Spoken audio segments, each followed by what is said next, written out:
हिंदी की इस कक्षा में आपका स्वागत है, अभिनंदन है। हम विधवा कविता कर रहे थे जो कि हमने वीडियो अपलोड कर दी है।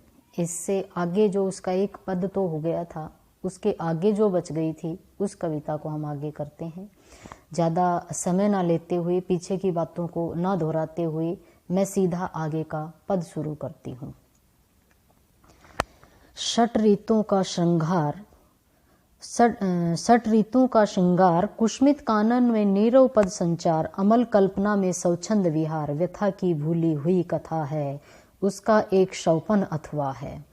उसके मधुर स्वाग का दर्पण जिसमें देखा था उसने बस एक बार बिंबित अपना जीवन धन, अबल हाथों का एक सहारा, लक्ष्य जीवन का प्यारा वह ध्रुव तारा, दूर हुआ वह बह रहा है।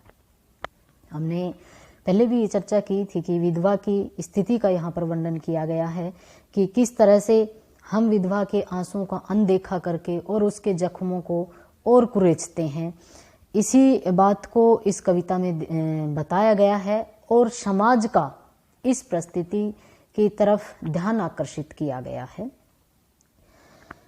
ये कह रहे हैं कि षट ऋतुओं का श्रृंगार, हमने पहले कर दिया था कि वो जैसे एक इष्ट देव के मंदिर में जो मूर्ति होती है उसकी तरह वो मूर्ति सी होती है, अर्थात जैसे मूर्ति जड़ हो जाती है, मूर्ति जड़ होती है, ऐसे वो भी जड़ हो जाती है और उसके अंदर भाव चल रहे होते हैं, लेकिन वो किसी से कुछ भी कह नहीं पाती है। उसी बात को आगे बढ़ाते हुआ कहा है, षड ऋतुओं का श्रृंगार, कुस्मित कानों में नीरव पद संचार, कि उसको देख करके ऐसा लगता है मानो जैसे 6 ऋतुओं का जो श्रृंगार होता है वो कुस्मित कानन, वो फूलों से पुष्पों से लदा हुआ वो जो बागान है उसमें नीरव पद संचार हो। ऐसा लग रहा है जैसे ये 6 ऋतुओं का श्रृंगार और कुस्मित कानन में अर्थात फूलों से खिले हुए बागान में धीमी धीमी गति से चल रहा है, अर्थात उसका जीवन जो है धीमी धीमी गति से ऐसे निकल जाता है कि उस खिले हुए बागान में जो कि एक बसंत की बहार है उसका भी उसको एहसास नहीं होता है। अमर कल्पना में स्वच्छंद विहार, व्यथा की भूली हुई कथा है। उसको तो देख करके ऐसा लगता है कि ऐसे अमर कल्पना में भी स्वच्छंद विहार, अर्थात इस तरह से जहाँ षट ऋतुओं का श्रृंगार हो, कुस्मित कानन हो, फूलों से लदा हुआ बागान हो, कितना मनमोहक वो दृश्य होता है, ऐसे में भी अमर कल्पना, ऐसा तो अगर हम सोचते भी तो ऐसे लगता है जैसे हमने पता नहीं किस अमर लोक की कल्पना कर ली है। ऐसे अमर लोक की कल्पना में स्वच्छंद विहार हम अपनी कल्पनाओं में भ्रमण कर रहे होते हैं। व्यथा की भूली हुई कथा है, लेकिन वो विधवा तो ऐसे लगता है जैसे हम इस अमर कल्पना के अमर जो कुस्मित कानन दिया गया है, इस अमर लोक की जो कल्पना कर रहे हैं वो तो ऐसे लगता है जैसे वो तो एक व्यथा भूली हुई कथा है, कि वो तो दुख की भूली हुई कथा है, वो उसको तो ये अधिकार ही नहीं है, वो तो दुख की भूली हुई कथा है। उसके मधुर सुहाग का दर्पण जिसमें देखा था उसने बस एक बार बिंबित अपना जीवन धन। जैसे 12 महीनों में सबसे अच्छा जो बताया जाता है वो बसंत ऋतु बताया जाता है, ऐसे हमारे जीवन में भी जो हमारी यौवन अवस्था है, जो हमारी युवा अवस्था है या जवानी का जो समय निकलता है उसे हम अपने जीवन का बसंत कह सकते हैं।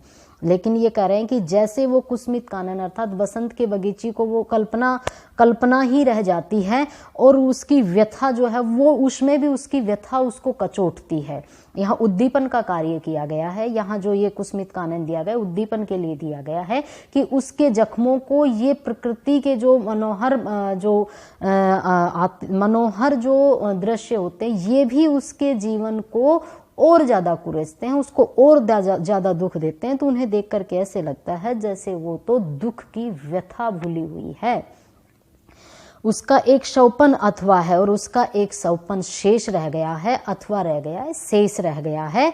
उसके मधुर सुहाग का दर्पण वो, और वो उन कल्पनाओं में जब कभी उसने अपने सुहाग के दर्पण में अपना चेहरा देखा था, अर्थात जब वो सुहागन थी उस सुहागिन के समय को वो याद करती है और उस सुहागिन के समय में अर्थात मधुर सुहाग का दर्पण जो था उसके पास, उसमें उसने एक बार जो अपना चेहरा देखा था, बस एक बार बिंबित अपना जीवन धन, अपने पति की छाया, अर्थात एक बार उस जीवन का उसने सुख लिया था, अर्थात उसके जीवन में एक बार ही बसंत आया था, उसके बाद वो बसंत उसका सदा सदा के लिए उजड़ गया है।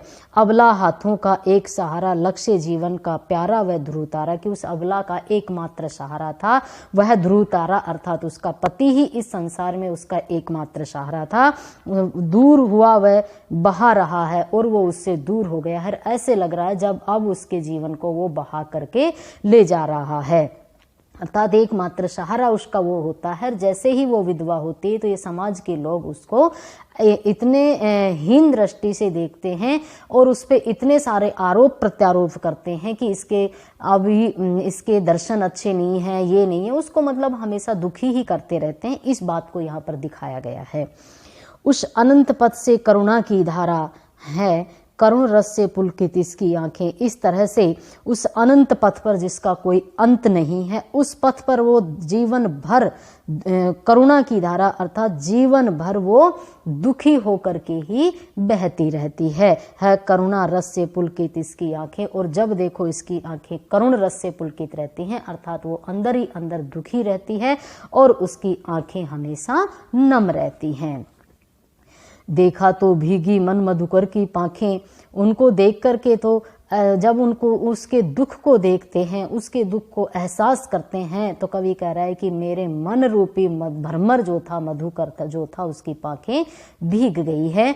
मृदु रसावेश में निकला जो गुंजार, और उस मधुर रस के आवेश में जो गुंजार निकला वह और नहीं था, कुछ था बस हाहाकार। कि इस तरह से उसके मन में जो भाव होते हैं वो अपने मन में ही दबाए रखती है, और उसके मन में जो भाव कभी बाहर नहीं आते हैं, और अगर आते हैं तो बस उनके दिल से एक आहा निकलती है, आहाकार निकलती, अर्थात आहा से भरा हुआ क्रंदन ही निकलता है। उस करुणा की सरिता के मलिन पुल पर लघु टूटी हुई कुटी का मौन बढ़कर, अति छिन्न हुए भीगे अंचल में मन को दुख रूपे सूखे अस्त्र अधर त्रस्त चितवन को वह दुनिया की नजरों से दूर बचाकर रोती है स्फुट स्वर में। कह रहे हैं कि इस तरह से वो रो भी दुनिया के सामने रो भी नहीं सकती है, वो रोती भी छुप छुप करके है, क्योंकि जब वो दुनिया के सामने रोती है तो दुनिया वाले फिर उस पर उंगली उठा करके ताने कसते हैं कि क्या इसी का मरा है, दुनिया में होता आया है, ये तो बहुत ही ज्यादा चोचले कर रही है, इसलिए बेचारी रो भी दुनिया के सामने नहीं सकती। इसलिए कह रहे हैं कि उसके मन से सिर्फ और सिर्फ हाहाकार निकलती है। उस करुणा की सरिता के मलिन पुल पर, ये करें कि इस तरह से उस करुणा अर्थात दुख से बहती हुई सरिता नदी के मलिन मैले किनारे पर लघु टूटी हुई कुटी का, घास फूस से बनी हुई झोपड़ी का मौन बढ़ाकर, जहाँ कोई हंसी खुशी नहीं है, बिल्कुल मौन है, अति छिन्न हुए भीगे अंचल में मन को दुख रूखे सूखे अधर त्रस्त चितवन को वह दुनिया की नजरों से बचाकर दूर छिपकर कहीं रोना चाहती है। अर्थात इस तरह से वो करुणा की नदी में बहती हुई और इस तरह से वो दुख की नदी में बहती हुई, उसकी जो घास फूस की झोपड़ी अर्थात जैसी भी उसकी स्थिति है, उस स्थिति को मौन बढ़ाकर वह मौन रखना चाहती है, वो लोगों के सामने नहीं बताना चाहती है। अति छिन्न हुए भीगे अंचल में मन को, उसका मन जो अंदर से टूटा हुआ है उसको वो अपनी आंचल में छुपा करके दुख से जो रूखे सूखे उनके होठ हैं और जो उनकी दृष्टि है वो त्रस्त हो गई है, वो अत्यधिक दुखी हो गई हैं, वह दुनिया की नजरों से दूर बचाकर, इस तरह से वो अपने आप को दुनिया की नजरों से दूर बचाकर रोती है स्फुट स्वर में। स्फुट अर्थात स्वर फूटता नहीं है, अंदर ही अंदर जो मन में रोआ जाता है उसको स्फुट स्वर कहते हैं। इस तरह से वो मन ही मन में रोती है। दुख सुनता है आकाश धीर, ये कह रहे हैं कि उस अबला का दुख सुनने के लिए इस दुनिया में कोई नहीं है। उसका दुख या तो आकाश सुनता है या निश्चल समीर, या जो बहती हुई समीर है हवा है वो सुनती है, या तो उसके दुख को आकाश सुनता है या ये हवा सुनती है। सरिता की वह लहरें भी ठहर ठहर कर कौन उसको धीरज दे सके, इस तरह से कह रहे कि या फिर नदी की जो लहरें बह रही हैं वो सुनती है, अर्थात प्रकृति ही उसके क्रंदन को सुनती है, उसके दुख को सुनती है, और इसके अलावा उसके दुख को सुनने वाला दुनिया में कोई नहीं है। कौन उसको धीरज दे सके, ऐसा कौन व्यक्ति है जो उसको धीरज दे सके, उस अबला को सहारा दे सके, उसको अपना सके? ऐसा कोई भी व्यक्ति इस समाज में नहीं है। दुख का भार कौन ले सके, क्योंकि उसको तो ये सोचते हैं उसको अगर लेना मतलब भार है, अब उसके दुख का भार उनके ऊपर आ जाएगा। इसलिए ये कह रहे हैं कि ऐसा कौन व्यक्ति है जो उसकी जिम्मेदारी ले सके, उसके दुखों के भार को अपने कंधों पर उठा सके और उसके मुरझाए उन होठों पर फिर से मुस्कान ला सके।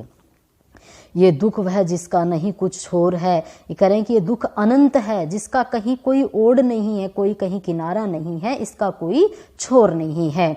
दैव अत्याचार कैसा घोर और कठोर है, ये तो ईश्वर का ऐसा अत्याचार है, अर्थात ईश्वर का एक ऐसा दंड है जिसका कहीं कोई ठिकाना ही नहीं रह जाता है। क्या कभी पोछे किसी के अश्रु जल, अब कभी यहाँ पर क्वेश्चन करते हुए कह रहे हैं कि क्या कभी कोई किसी के अश्रु जल पूछा है किसी ने? नहीं, कोई भी विधवा के आंसुओं को नहीं पूछता, बल्कि उनको ताने ही देता है, उन पर मर्यादाएं थोपता है और उसको जीने का अधिकार ही नहीं देता, सिर्फ और सिर्फ उसके जख्मों को कुरंचता है। क्या कभी पोछे किसी के अश्रु जल, या किया करते रहे सबको विकल। ये करें कि इस तरह से किसी के अश्रु जल पूछने की बजाय ये समाज उसके जख्मों को और व्याकुल करता है। इस तरह से वह सबको विकल करते रहते हैं, व्याकुल करते रहते हैं। ओश कणों सा पल्लवों से झर गया जो अश्रु, इस तरह से उसकी आंखों से ओस के कणों की तरह अश्रु धारा बह रही है, भारत का उसी से सर गया। इसलिए भारत का उस विधवा के आंसू के जैसे टपक रहे हैं, वैसे ही भारत का सम्मान, भारत का सिर भी झुक रहा है। इस तरह से यहाँ पर भारतीय समाज के बारे में यहाँ बताया गया है कि भारतीय समाज में एक विधवा को क्या स्थान दिया जाता है और उसके साथ कैसा व्यवहार किया जाता है। इस तरह से भारतीय समाज का ध्यान एक विधवा की परिस्थितियों की ओर खींचने का यहाँ पर प्रयास किया गया है। इसी के साथ अपनी ये कविता पूरी हो जाती है। इसमें अगर आपको कोई डाउट हो, कोई समस्या हो तो आप पूछ सकते हैं क्लास में। बाकी आगे की हम कल करते हैं। अगली कविता है बादल राग, इसको हम अगली वीडियो में करते हैं। धन्यवाद।